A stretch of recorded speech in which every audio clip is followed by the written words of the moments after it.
Bismillahirrahmanirrahim. Assalamualaikum warahmatullahi wabarakatuh. Waalaikumsalam. Innal hamdalillah nahmaduhu wa nasta'inuhu wa nastaghfiruh wa na'udzu billahi min shururi anfusina wa min sayyiati a'malina. May yahdihillahu fala mudilla lahu wa may yudlil fala hadiya lahu. Asyhadu an la ilaha illallah wa asyhadu anna Muhammadan 'abduhu wa rasuluh. La nabiyya wa rasula ba'dahu. Qala Allah Ta'ala ya ayyuhalladzina amanu taqullaha haqqa tuqatih wa la tamutunna illa wa antum muslimun. Bapak Ibu sekalian, jemaah salat subuh yang mudah-mudahan dirahmati oleh Allah Subhanahu wa taala. Alhamdulillah kita bersyukur karena kita termasuk hamba Allah pilihan sehingga kita dipertemukan dalam bulan suci Ramadan, bulan yang penuh dengan ampunan dan keridhaan Allah Subhanahu wa taala yang tidak akan pernah tergantikan oleh keutamaan-keutamaan pada bulan-bulan selainnya. Kita bersyukur kepada Allah karena kita dipertemukan bulan ini dan saat ini dalam keadaan sehat, dalam keadaan memiliki kesempatan untuk menjalankan ibadah siang. Mudah-mudahan dengan rasa syukur kita yang terus kita tingkatkan, nikmat yang telah ada pada kita senantiasa terus melekat dan menjadikan nikmat-nikmat yang lainnya yang belum kita miliki, yang belum kita dapat, segera kita dapat. Berdasarkan firman Allah Ta'ala, la in syakartum la azidannakum wa la in kafartum inna 'adzabi lasyadid. Jika kalian bersyukur wahai hamba-Aku terhadap nikmat pemberianku, niscaya sungguh Aku akan menambahkan nikmat tersebut. Maka kunci ataupun syarat mendapatkan nikmat-nikmat yang belum kita dapat adalah dengan cara mampu mensyukuri nikmat yang ada. Bapak Ibu sekalian, jemaah salat subuh yang mudah-mudahan dirahmati oleh Allah Subhanahu wa taala, selain kita bersyukur kepada Allah karena kita dipertemukan dengan bulan Ramadan, kita tentunya wajar jika kita merasa bersedih hati karena Ramadan yang sama-sama kita cintai ini sebentar lagi akan meninggalkan kita. Bulan yang penuh dengan ampunan Allah Subhanahu wa taala sebentar lagi akan meninggalkan kita. Tentunya kita tidak menginginkan termasuk mereka yang apabila telah bertemu dengan bulan Ramadan, kemudian bulan Ramadan telah berlalu darinya, sedangkan dosa-dosa belum diampuni oleh Allah Subhanahu wa taala. Karena kita tahu bahwa ini adalah indikasi orang-orang yang celaka, didoakan oleh malaikat, diaminkan oleh manusia terbaik di muka bumi. Maka kita tidak menginginkan itu terjadi pada diri kita, keluarga kita, dan orang-orang yang kita cintai. Maka pada kesempatan ini kita hadir di masjid ini, kita teruskan niat kita untuk mencari ridhonya Allah Subhanahu wa taala, karena majelis ilmu dan juga tempat-tempat yang kita jadikan sarana menuntut ilmu itu semuanya akan menjadi proses kemudahan kita menuju jannahnya Allah Subhanahu wa taala, sebagaimana yang disampaikan oleh baginda Nabi sallallahu alaihi wasallam, man salaka tariqan yaltamisu fihi ilman sahalallahu fi tariqin ilal jannah. Barang siapa yang meniti, barang siapa yang berjalan untuk menuntut ilmu, maka Allah Subhanahu wa taala akan mudahkan proses menuju surga Allah Subhanahu wa taala. Mudah-mudahan kita termasuk orang-orang yang dimudahkan proses masuk surga. Amin ya rabbal alamin. Karena kita sama-sama menyadari masuk surga itu tidak mudah. Betul ya Bapak Ibu ya? Ujibatil jannatu bil makari. Jannah itu akan senantiasa dipagari oleh sesuatu yang umumnya tidak disukai oleh kebanyakan manusia. Kita harus puasa, menahan lapar dan dahaga di siang pada bulan Ramadan, malam-malam harus mulai jam 2 saat hawanya masih dingin, masih nyenyak untuk tidur dan lain sebagainya. Wa ujibatin naru bisyahwat. Sedangkan neraka itu senantiasa dikelilingi oleh hal-hal yang menarik perhatian sahabatnya manusia. Pengennya bebas, nggak ada yang atur. Kalau pengen tidur ya tidur, kalau pengen nggak kerja ya nggak kerja, dan seterusnya. Nah ini dua cara yang berbeda. Maka waktu itu kita juga menyadari bahwa proses ke surganya Allah harus melalui jembatan Sirat. Ada kontoroh ya, semacam jembatan yang harus dilalui, dan itu sebagai proses untuk menebus dosa-dosa kita dulu ketika di dunia pernah berbuat zalim, pernah gibahin orang, pernah menjatuhkan kehormatan orang, pernah zalim kepada seseorang baik secara lisan maupun fisik dan seterusnya, maka tentu proses itu melalui jembatan sirat itu tidaklah mudah, karena Abu Sa'id Al-Khudri radhiyallahu anhu menceritakan dalam riwayatnya itu bahwa melewati jembatan sirat itu kecilnya seperti sehelai rambut dan licin, kemudian lebih tajam daripada sebilah pedang. Ya, tidak bisa digambarkan ya. Tentunya itu merupakan kesulitan-kesulitan yang luar biasa. Dan Rasulullah menyatakan dalam hadisnya, ada seseorang yang melewati jembatan sirat itu dalam sekejap mata, langsung nyampe. Ada yang seperti hembusan angin berhembus, lurus nyampe. Ada yang seperti perjalanan kendaraan dulu menggunakan unta dan kuda. Ya. Ada yang secepat itu, ada yang secepat orang berlari, ada yang secepat orang yang berjalan merangkak. Bahkan ada yang mau berjalan ketika melihat ada cahaya itu muncul di mata kakinya, dia berusaha untuk jalan, tapi ketika cahaya itu padam dia pun berhenti. Nah, orang munafik mereka akan terperosok, ya. Sedangkan orang yang beriman itu akan tergantung kepada proses amal ibadah yang dilakukan selama di dunia. Nah, termasuk kita tahu ini adalah merupakan sarana-sarana yang memudahkan kita masuk surganya Allah. Amin. Bapak Ibu sekalian yang mudah-mudahan dirahmati oleh Allah Subhanahu wa taala, begitu sulitnya kita berjuang untuk masuk surga, mampir saja kita nggak mau ke neraka, pengennya langsung bablas ke surga. Ya, maka tentunya itu sangat sulit. Ya, banyak masyarakat kita, kaum muslimin di Indonesia, sholat sudah, bahkan menunaikan ibadah haji dia, serta rukun-rukun yang lainnya. Akan tetapi sangat disayangkan, semua amal ibadah itu menjadi ditolak oleh Allah Subhanahu wa taala ketika terjerumus dalam perbuatan kesyirikan. Ya, ada yang disadari itu jelas perbuatan syirik, ada juga yang tidak disadari. Ya, ada yang dalam transaksi atau dalam menjalankan bisnisnya mereka menggunakan jasa jin, pakai penglaris, ada yang pakai gombal dan lain sebagainya. Ya, ada guru-guru spiritual yang dimilikinya, apalagi sekarang zaman modern sangat mudah, klik di Google, ya, pengen cepat kaya, misalnya datangin apa ABCDE misalnya, atau Ustaz ABCDE, tapi semuanya jurusannya metafisik, gitu ya. Nah, ini yang harus kita pahami supaya kita ini diberikan petunjuk oleh Allah Subhanahu wa taala sehingga mengenali mana cara yang benar dan mana yang salah. Masyarakat kita ini banyak yang memberikan pedoman yang berpegang pada yang penting kan baik.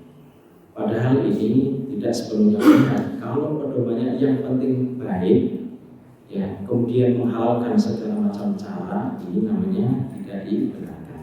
Tapi kalau kemudian yang penting adalah benar diridhoi Allah, itu pasti baik, karena cara yang ditempuh benar, itu pasti baik. Tidak setiap yang baik pasti benar.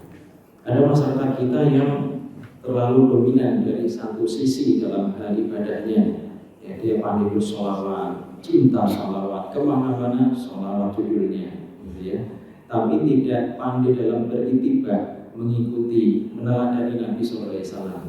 Nah, ini kan bertolak belakang sebenarnya. Kalau seseorang itu pandai memuji nabinya, bersolawat atas nabinya, ya tentu harus pandai juga di dalam meneladani Nabi SAW, di dalam menjalankan sunnah-sunnahnya.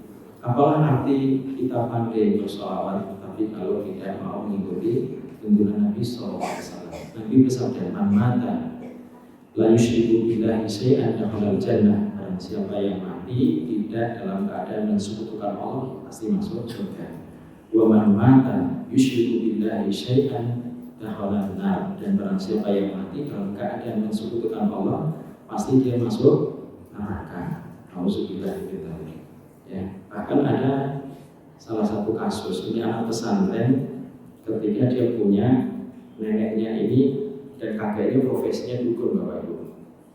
Kemudian diawali dari kakeknya, ya, karena neneknya sudah meninggal, kemudian kakeknya menyatakan kepada cucunya, saya mau tobat, gimana caranya? Kata cucunya yang anak pesantren ini, kakek nggak akan diampuni sama Allah. Dosa-dosanya sudah terlalu banyak karena yang dikerjakan adalah perbuatan syirik. Allah berfirman dalam surat An-Nisa ayat 48, Innallaha la yaghfiru an yushraka bihi wa yaghfiru ma duna dzalika liman yasha. Sesungguhnya Allah itu tidak akan mengampuni dosa syirik dan akan mengampuni dosa selain syirik bagi yang dikehendakinya. Artinya kan memang seperti itu ya Pak ya. Tapi kan penjelasannya tidak seperti itu. Masa iya ada orang yang mau bertobat kemudian dihalangi gara-gara letterlock memahami ayat tadi, Allah tidak akan mengampuni dosa syirik. Padahal penjelasan ataupun dalam tafsirnya itu kan dijelaskan, kalau seseorang sebelum meninggalnya dia bertobat dari perbuatan syirik, tetap akan diterima oleh Allah. Maksud dari ayat tadi itu, apabila dosa syirik itu belum ditobati sampai matinya, maka tetap tidak akan diterima. Ya. Nah, akhirnya mendengar kisahnya itu saya marah, saya perintahkan kemudian untuk menelpon kakeknya, memberikan kabar gembira kalau mau tobat segera bertobat ya sebelum ajal itu datang. Allah akan mengampuni dosa-dosa.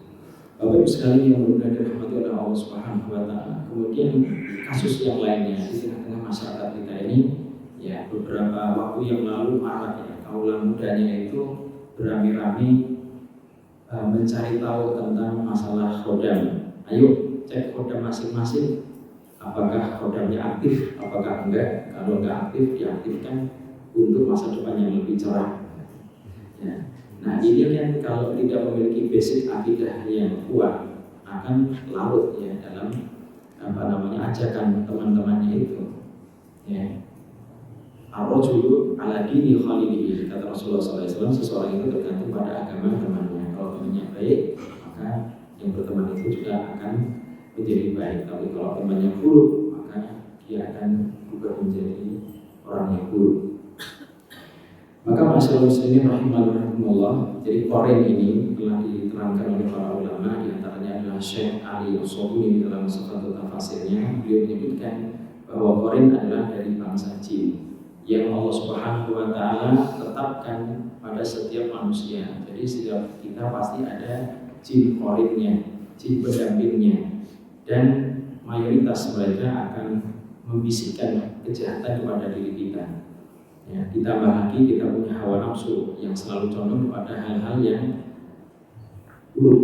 Ya, maka ketika hawa nafsu menguat, kemudian setannya juga aktif terus membisikkan. Ya, iman kita juga tidak seberapa, akhirnya seseorang bisa larut. Ya. Maka kemudian ketika beliau menjelaskan ya bahwa qarin yang ada pada manusia itu ada dua. Yang pertama al-qarin al-asli ad-daim, qarin yang asli yang permanen. Ya, ini setiap kita pasti memilikinya. Ada yang qarin al-arid yang tidak permanen. Ya, ini sebagaimana dalam surat Az-Zukhruf ayat 36-38 ya. Wa man a'rada an dzikri fa inna lahu ma'isatan dhanka wa nahsyuruhu yawmal qiyamati a'ma, dan seterusnya ya. Kemudian ketika seseorang berpaling dari Al-Qur'an ya, barang siapa yang berpaling dari Al-Qur'an, maka Allah Subhanahu wa taala akan menjadikan qarinnya teman dekatnya dari bangsa jin. Sebenarnya qarin itu ya ada dua ya, qarin minal malaikah wa qarin minal jin. Ya, qarin dari malaikat dan qarin dari bangsa jin. Kalau malaikat jelas tugasnya pasti yang baik-baik, membisikkan, menasihatkan yang baik-baik. Tapi kalau yang qarin dari bangsa jin itu pasti yang buruk-buruk. Nabi SAW juga memiliki qarin. Ya, ketika hal itu ditanyakan oleh sahabat, apakah pada diri Anda juga terdapat qarin ya Rasulullah? Iya. Tetapi Allah Subhanahu wa taala telah menundukkan qarin itu. Dia tidak memerintahkan apapun melainkan kebaikan semata. Nah, qarin yang ada pada kita ini Bapak Ibu sekalian, ya, ini belum ada jaminan apakah ikut kita kalau taklim dia dengerin dan paham gitu ya, mencari ridho Allah, ataukah tidak, ini tidak ada jaminan. Maka untuk itu teruslah kita mohon kepada Allah Subhanahu wa taala petunjuk, mohon kepada Allah supaya kita diberikan keistiqomahan. Karena bisanya kita hadir di majelis ini menjalankan ibadah di bulan Ramadan itu semata-mata karena pertolongan Allah Subhanahu wa taala. Imam An-Nawawi di dalam hafalnya beliau mengatakan, "Allahu bi'abdi khairan an yastamilahu fi khairin."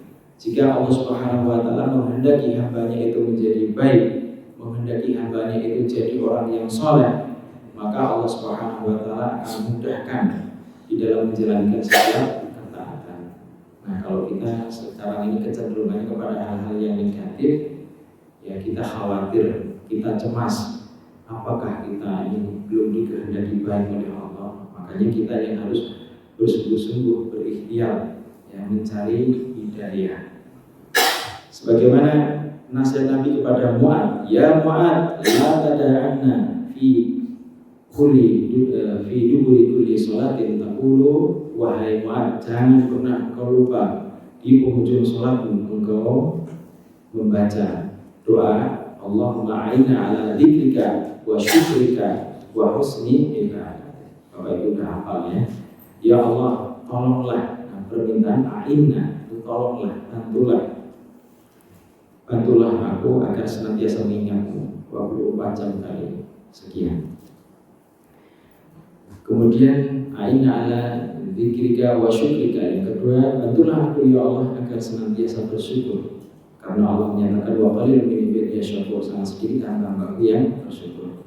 Kemudian yang ketiga, wa husni ibadati, tolonglah aku agar bisa menjalankan ibadah sebaik mungkin. Dan itu doa kita ya Bapak Ibu ya, supaya kita dipanjangkan usianya dan dibaguskan amalnya. Nabi pernah ditanya, "Ayyun nasi afdal?" Manusia yang seperti apa ya Rasulullah yang paling baik? Kata Nabi, "Qala man tala umruhu wa hasuna amaluhu," yaitu mereka yang diberikan usia yang panjang oleh Allah dan paling baik amalnya. Mudah-mudahan kita diberikan usia yang panjang 100 tahun dalam keadaan sehat dan dalam keadaan menjalankan ibadah kepada Allah. Amin. Bapak Ibu sekalian yang mudah-mudahan dirahmati oleh Allah Subhanahu wa taala, kasus berikutnya adalah di masyarakat kita ini sering ya berlebih-lebihan tentang memahami bangsa jin ya. Seolah-olah bangsa jin itu memang layak untuk ditakuti ya. Padahal sebaliknya manusialah yang harus ditakuti oleh bangsa jin, karena manusia mendapatkan taklif ya, mendapatkan beban syariat. Begitu juga setan, begitu juga jin ya, begitu juga bangsa jin. Akan tetapi Allah Subhanahu wa taala lebih memilih manusia sebagai khalifah fil ardh, khalifah di muka bumi ini. Maka ada beberapa perbuatan-perbuatan yang dilakukan oleh bangsa jin ya, yang bisa berdampak kepada manusia. Dan sebagian masyarakat ada yang tidak mempercayai itu. Yang pertama adalah bahwa bangsa jin itu bisa membunuh manusia. Ini berdasarkan satu hadis Nabi SAW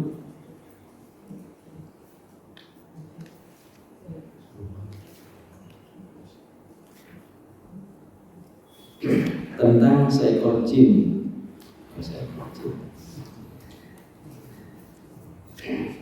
Tentang hadis Nabi SAW ya, yang mengingatkan inna fil madinati jinnan qad aslamu, sesungguhnya di Madinah itu ada jin-jin yang telah masuk ke Islam. Saya bacakan hadisnya secara panjang. Faman ra'a syai'an min hadhihi al-awamir falyu'dinhu thalathan fa in bada lahu ba'du falyaqtulhu fa innahu syaitan. Sesungguhnya di kota Madinah ada sekelompok jin yang telah masuk Islam. Barang siapa yang melihat sesuatu dari rumah tersebut, maka berilah peringatan kepadanya sebanyak 3 kali. Wa in fa in bada lahu ba'du, jika dia masih menampakkan setelah itu dinasihatin, diperingatin, tidak diindahkan, maka barulah kita diperbolehkan untuk membunuh. Ya.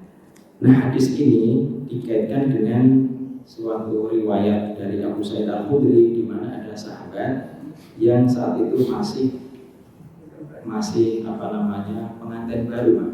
Ya, jadi pada saat berperang bersama Nabi SAW, dia meninggalkan istrinya. Dia lebih memilih untuk berjihad bersama Nabi SAW. Namun ketika itu sahabat ini izin kepada Nabi untuk menemui istrinya, dan Nabi pun mengizinkan ya untuk pulang. Kemudian Nabi berpesan agar jangan lupa untuk membawa senjata, karena yang dikhawatirkan Nabi yaitu apabila dia bertemu dengan orang Yahudi, ya, di jalan ketemu dengan orang Yahudi kemudian dibunuh oleh mereka. Maka kemudian pemuda ini, ya sahabat yang muda ini pulang ke rumah membawa senjatanya, dan alangkah dia bingung, ya, kaget, kemudian juga disertai ada api cemburu ya di hatinya ketika melihat istrinya berada di depan rumah. Kemudian senjata yang dibawanya itu diarahkan ke istrinya, dan istrinya pun kemudian memberitahu, jangan suudzon dulu kepadaku, jangan berprasangka buruk dulu kepadaku. Lihatlah apa yang ada di dalam rumah kita, engkau akan tahu kenapa aku keluar dari rumah. Setelah dilihat ternyata ular, ya, seekor ular yang sangat besar ukurannya, kemudian melingkar di ranjang, ya, tanpa ada mukadimah. Sahabat yang masih muda belia ini kemudian menghujamkan, ya, senjatanya ke ular itu. Kemudian dia melihat ular itu sudah tidak produktif, sudah tidak bergerak lagi, padahal sudah mati. Maka tanpa disadarinya, ular itu ternyata menyerang balik, sehingga membuat sahabat yang masih muda ini gugur. Ya. Kemudian di dalam riwayat itu tidak disebutkan manakah yang lebih dulu, ya, tewas, apakah ular, apakah pemuda itu. Kemudian berita itu kemudian terdengar, ya, oleh sahabat yang lainnya, dan sahabat bertemu dengan Nabi, meminta kepada Nabi agar berdoa kepada Allah sahabat yang meninggal tadi dihidupkan kembali. Nabi kemudian enggan berdoa karena orang yang sudah meninggal tidak akan mungkin hidup kembali. Kemudian barulah beliau bersabda, inna bil madinati nafar minal jinni qad aslam. Sesungguhnya di Madinah ini ada sekelompok jin yang telah masuk Islam. Nah, kemudian di hadis ini kan dikaitkan, jika engkau melihat seekor ular di rumahmu maka berikan izin. Artinya apa? Ya, para ulama menjelaskan, jin itu diberikan kemampuan oleh Allah Subhanahu wa taala untuk berubah wujud. Ya, berubah wujud apa saja.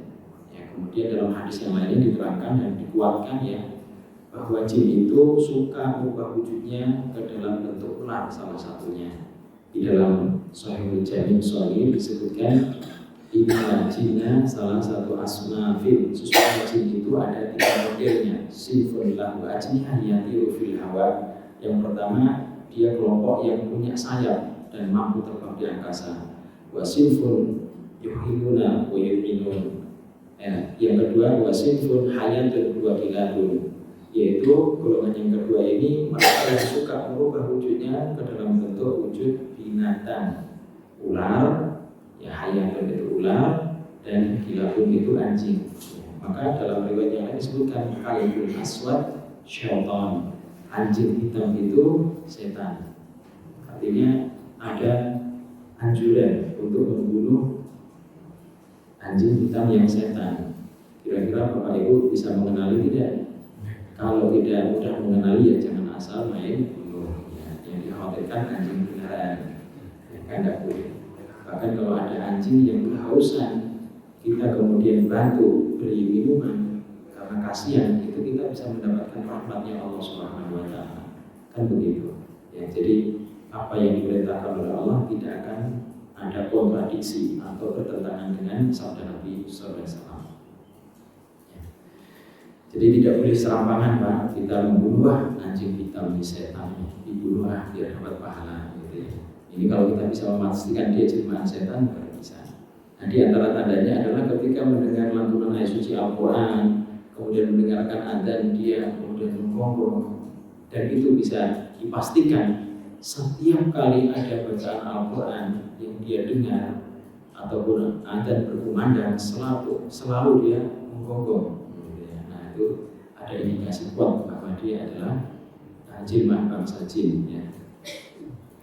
Kemudian yang ketiga sinful yudhilun wa yudhilun, ya, kelompok yang menyerupai manusia, ya, karakternya, yaitu ada yang menempati suatu tempat dan ada yang berpindah-pindah, ya.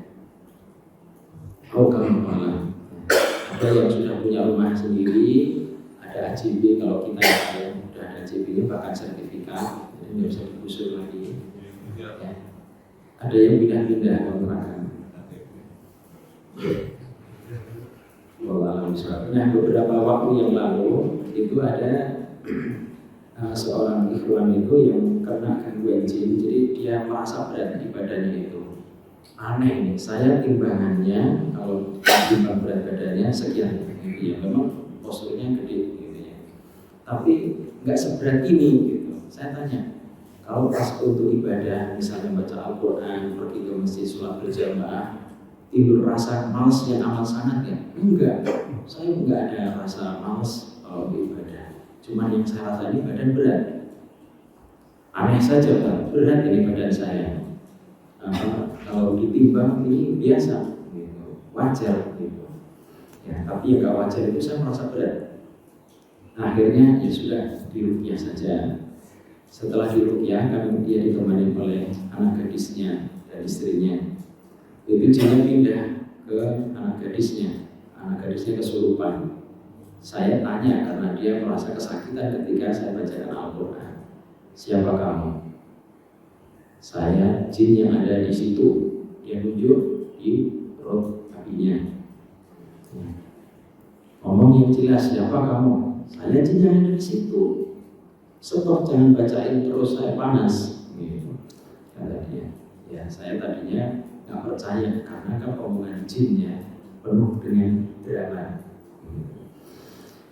Akhirnya saya tanya lagi, tanya dalam rangka bukan untuk mengiyakan apa yang dia katakan, tapi untuk menguji, ya, kebenaran apa yang dia katakan.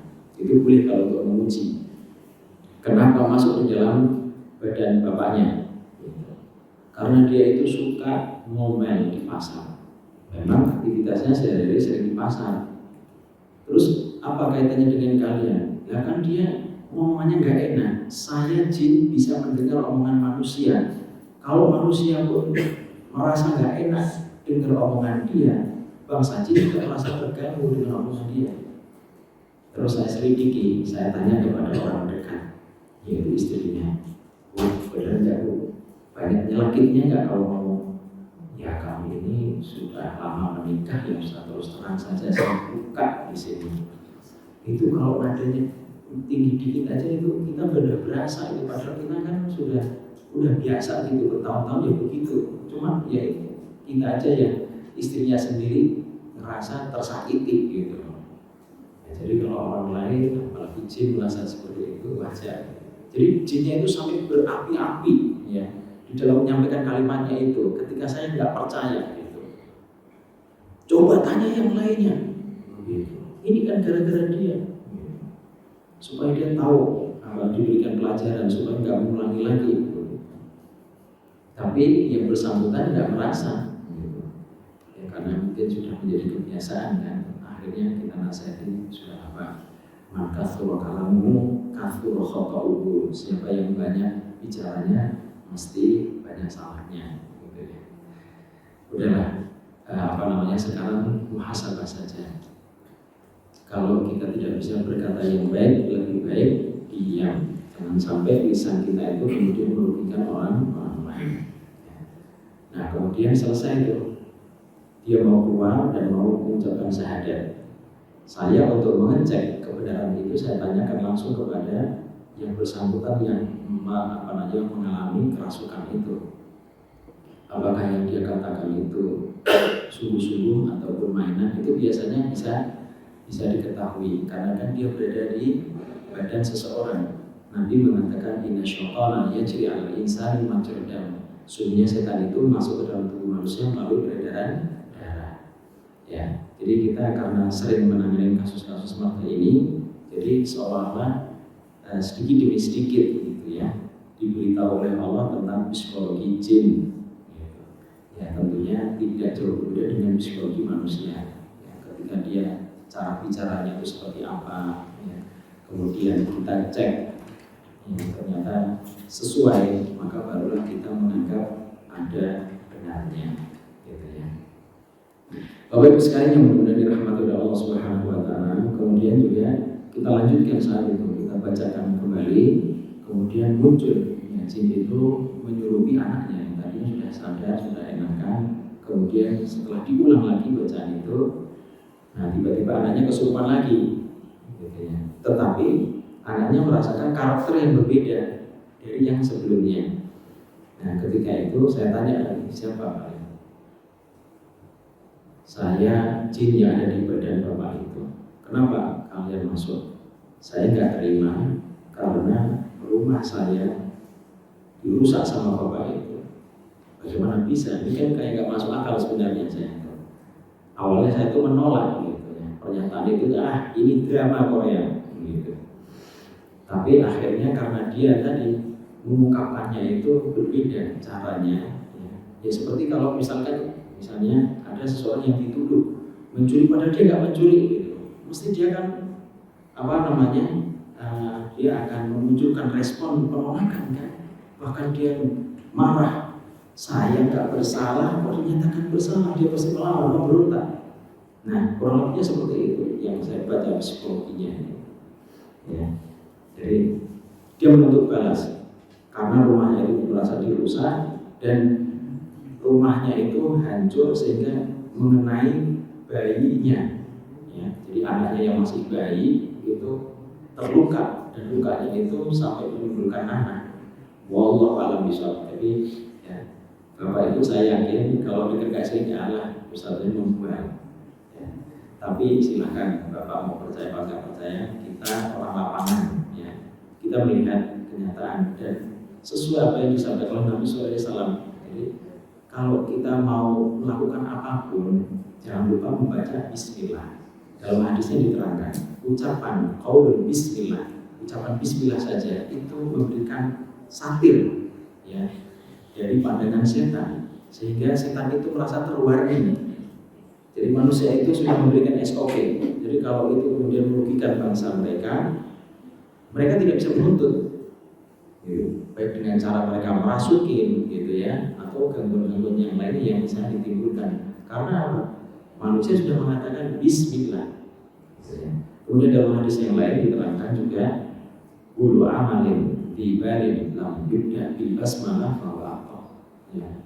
Barang siapa yang melakukan segala sesuatunya tanpa dilalui dengan Bismillah, maka akan terputus dari keberkahan. Nah, sehingga ini bagi bangsa jin mendapatkan angin segar, mendapatkan celah untuk bisa mengganggu tadi. Nah ceritanya itu jin menyebutkan di tepi jalan itu ada pohon. Nah bapak ini kakinya nendang rumahnya dia. Rumah kamu di mana? Ini pohon. Di pohon kan berarti di atas. Kaki kan berada di bawah. Iya, saya sama jin-jin yang sudah lama tinggal di pohon itu disuruh saya tinggal di bagian bawah rumahnya. Gitu. Jadi bapak itu nendang rumah saya jelaskan, gitu. Paham tidak manusia sambil saya nada tinggi saat itu, ya. Meskipun dalam keadaan puasa, tapi kan marah yang benar. Ya.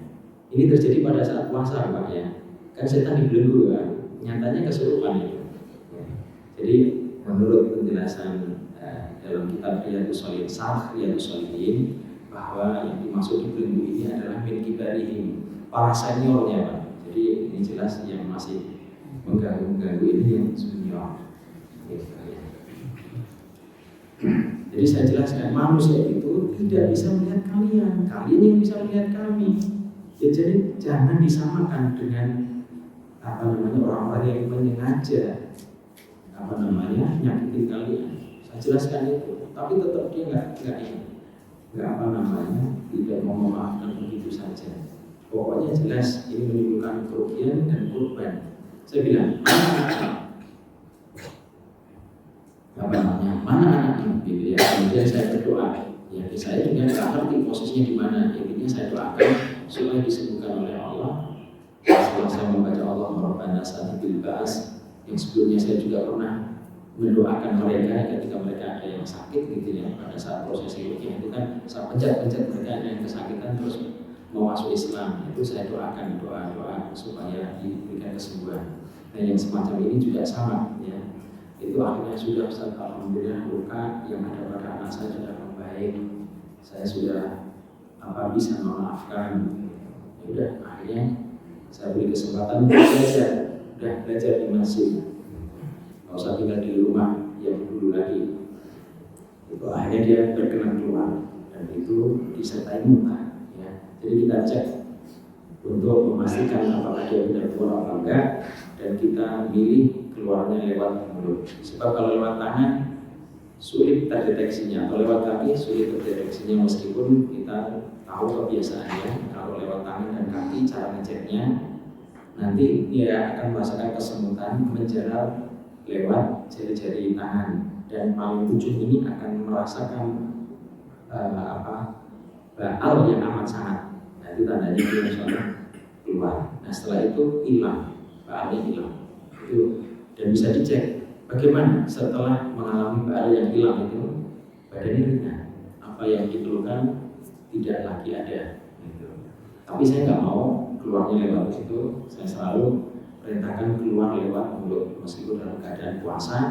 Tapi kan bukan orangnya yang kita suruh muntah, jinnya suruh keluar dan efeknya muntah gitu. Ketika sudah muntah baru kita bisa melihat perbedaannya ya, sorotan wajahnya, kemudian pengakuan dari orangnya itu sudah enteng, tidak pusing, tidak berat pundaknya dan sebagainya. Nah ini tentunya bisa menjadi pelajaran buat kita ya, bahwa sebenarnya bangsa jin itu ya mampu melukai, mampu mengganggu, bahkan membunuh manusia. Semuanya pasti atas izin Allah Subhanahu wa Ta'ala.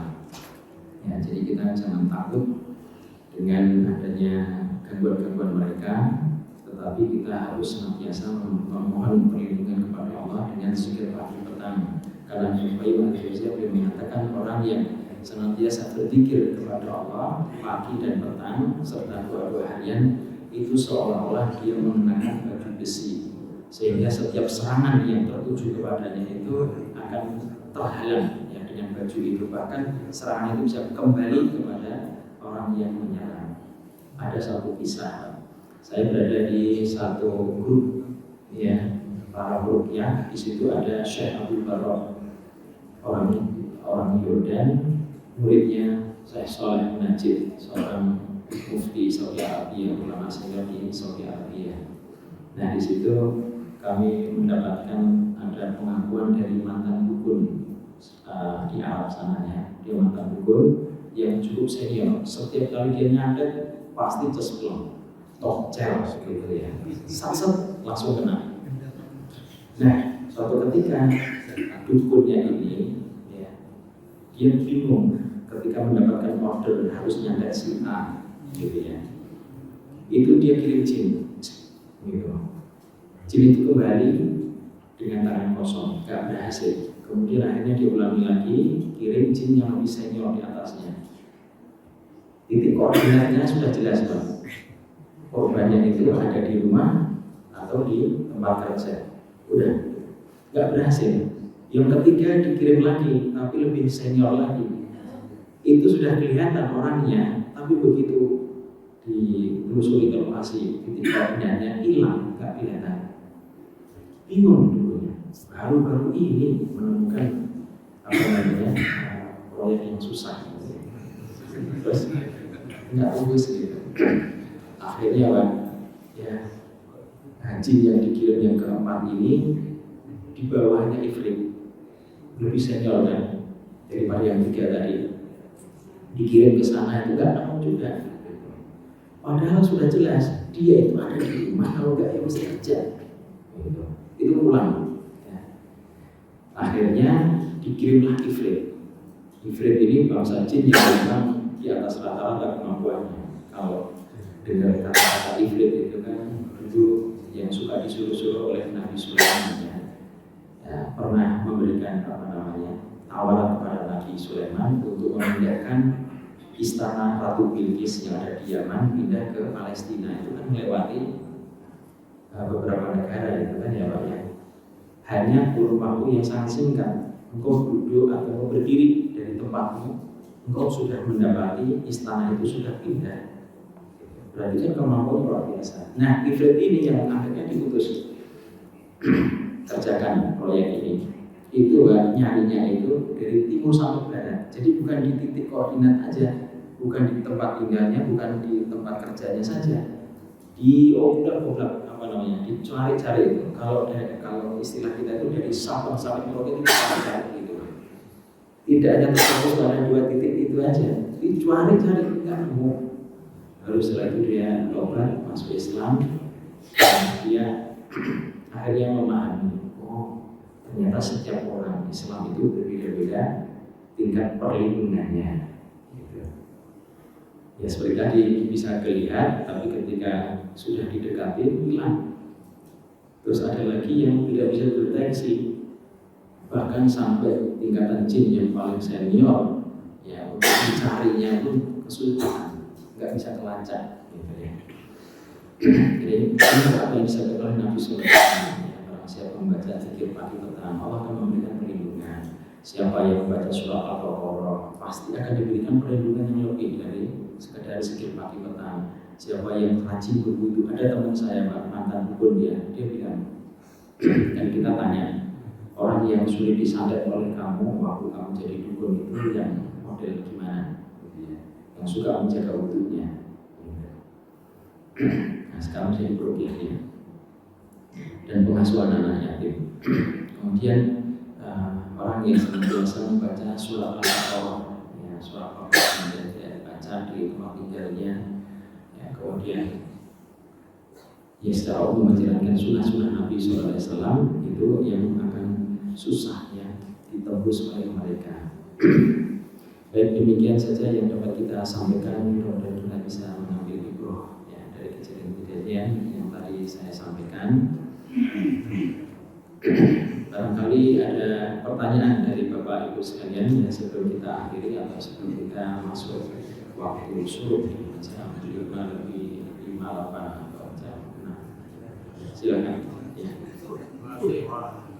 Assalamualaikum warahmatullahi wabarakatuh. Waalaikumsalam.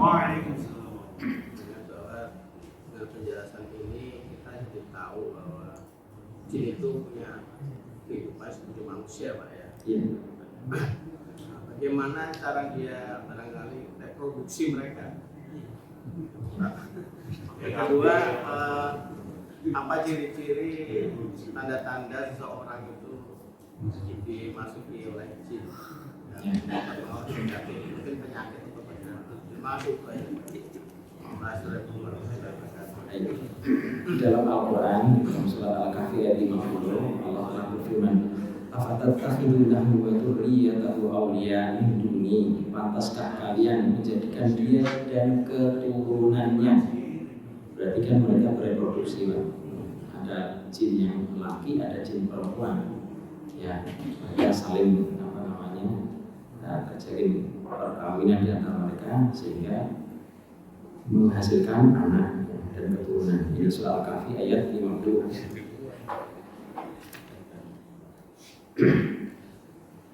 Kemudian juga dalam hadis Nabi SAW, ketika kita masuk khala atau WC toilet, kan kita disuruh membaca Allahumma inni a'udzubika minal khubuthi wal khaba'is. Aku berlindung kepada Allah dari setan laki dan setan perempuan. Jadi kalau ada setan laki dan perempuan otomatis akan ada perkembangan, ya, akan ada reproduksi, akan ada keturunan. Kemudian bagaimana cara mengetahui ya gangguan-gangguan jin yang pada diri kita? Ini para ulama sudah menjabarkan dan menjelaskan kurang lebih ada 40-an ya tanda-tanda itu. Yang paling mudah untuk mendeteksinya adalah satu, misalnya bisa melihat penampakan. Seseorang yang bisa melihat penampakan atau indigo, ini lebih berat lagi. Indigo itu bisa melihat tidak di suatu tempat saja, tapi ketika berpindah-pindah tempat dia pun mampu melihatnya. Ini biasanya indigo. Ya, itu 99% ada jinnya. Kemudian yang kedua, seseorang yang suka mimpi-mimpi buruk, tidak hanya sekali saja. Ya, besoknya tidur, setiap kali tidur mau pagi ataupun malam pasti mimpinya mimpi buruk, itu pasti ada gangguan jin. Karena Nabi sendiri yang menyatakan, ya, mimpi buruk itu dari setan. Kemudian yang ketiga adalah pusing, ya, pusing, terutama di bagian kiri atau pusing secara keseluruhan. Ini kalau jelas tidak ada penyebab secara medisnya, maka besar kemungkinan itu adalah gangguan jin. Kemudian suka ngantuk saat ibadah, malas.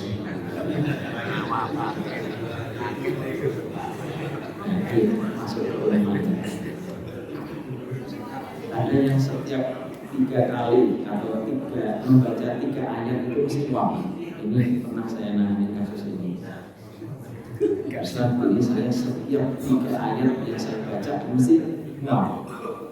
Akhirnya saya pantau, coba silakan baca, saya mau cek mungkin perasaanmu saja. Benar Bang, setelah ayat yang kedua itu siap-siap mau ketiga itu pasti muak. Saya baca lagi ayat yang keempat, kelima, yang keenamnya muak lagi, ya, 7, ke-8, ke-9 muak lagi.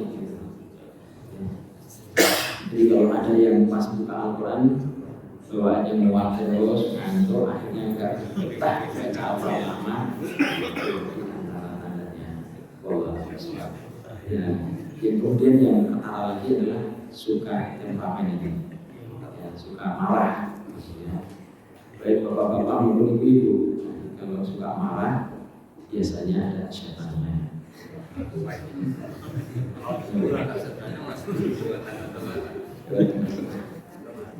Ya, setannya masuk di tanggal 4.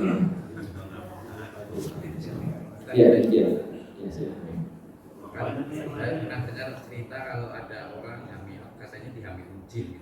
Ya. Itu apa bisa terjadi seperti itu? Satu, yang kedua, kalau kita nonton hiburan, misalnya sulap ya seperti David Copperfield atau Deddy Corbuzier, apakah itu juga menggunakan jasa jin? Ya. Terima kasih. Pertanyaan yang pertama, apakah ada kemungkinan ya perkawinan antara jin dan manusia? Ya, itu terjadi pada abad ke-18 ya, Syekhul Islam Ibnu Taimiyah. Itu beliau mengatakan bahwa ya tanakahul insu wal jin wa yuladu bainahuma. Ya, terjadi perkawinan antara jin dan manusia. Wa hadza katsirun ma'rufun. Kemudian beliau menyampaikan dan kejadian seperti ini, maksudnya perkawinan jin dan manusia itu pada abad itu sudah banyak terjadi dan itu sudah masyhur. Tidak ada orang yang menyangkal itu bohong, enggak. Jadi sudah masyhur pada saat itu. Ya. Lalu bainahuma walad, kata Syekhul Islam, dan dari perkawinan itu membuahkan hasil. Nah, cuman beliau tidak menyampaikan apakah wujudnya itu manusia ataukah wujudnya jin. Ya, wallahu a'lam. Ada yang mengatakan cinglok itu hasil perkawinan dari bangsa jin dan manusia. Wallahu a'lam. Tapi kan cinglok itu sebenarnya kan buatan manusia. Boneka-bonekaan yang berambut. Ya, karena memang tidak ada keterangan dari para ulama setelah itu, Pak. Ya. Nah, kemudian yang kedua tentang sulap ya. Dulu yang terkenal David Copperfield.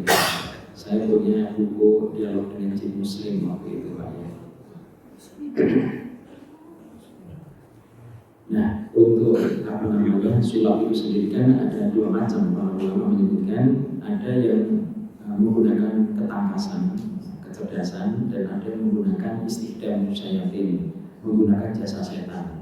Ya, seperti David Copperfield itu memang ada perjanjiannya, ada akadnya.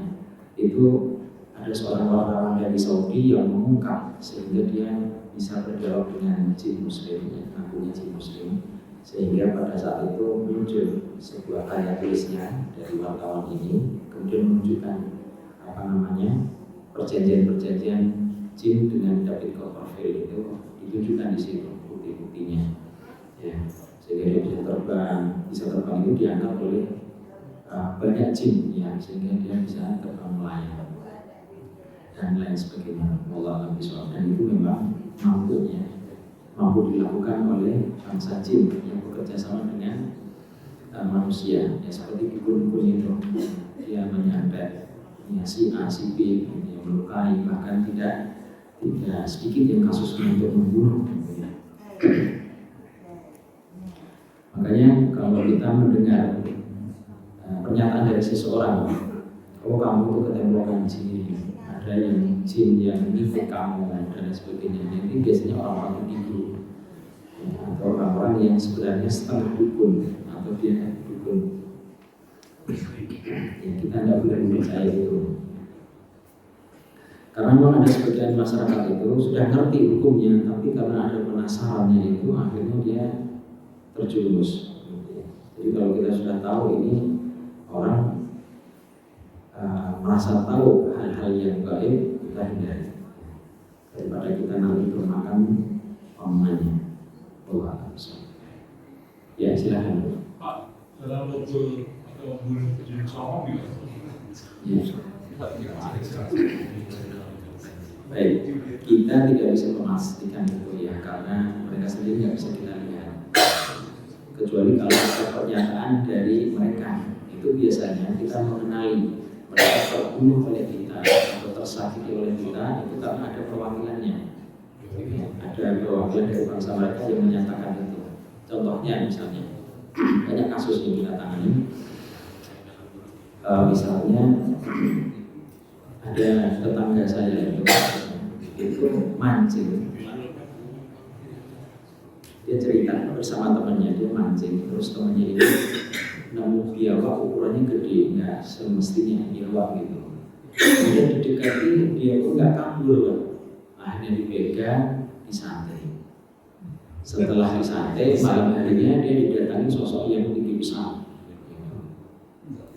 Kemudian dia bilang ya, sosok yang gede tinggi besar itu dia bilang, ini balas dendam saya karena kamu telah membunuh kawan saya.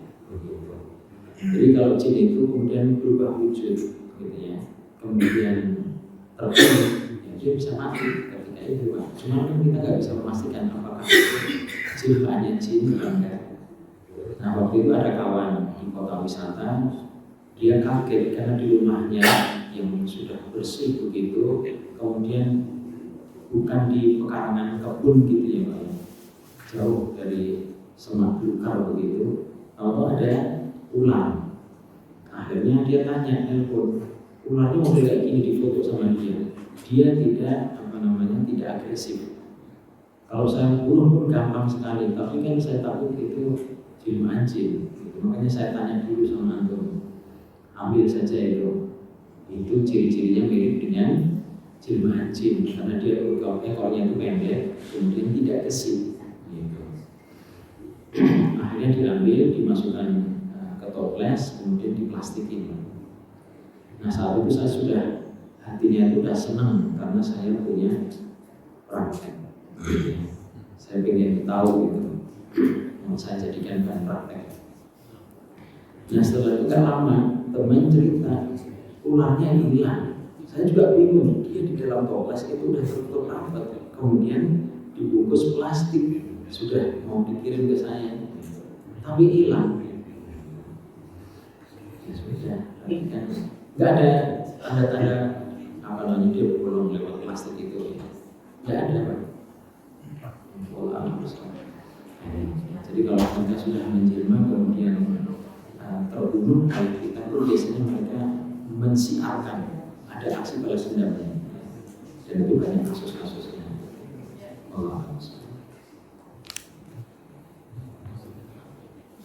Cukup ya Bapak Ibu sekalian, ya, mudah-mudahan yang sedikit ini bermanfaat buat kita sehingga kita senantiasa memohon kepada Allah dengan berdoa setiap pagi, setiap petang kita jaga, dan setiap pagi kita kita membaca Bismillah, maka kita akan dihindarkan dari kejahatan sosial. Lebih baik mengantisipasi daripada mengobati.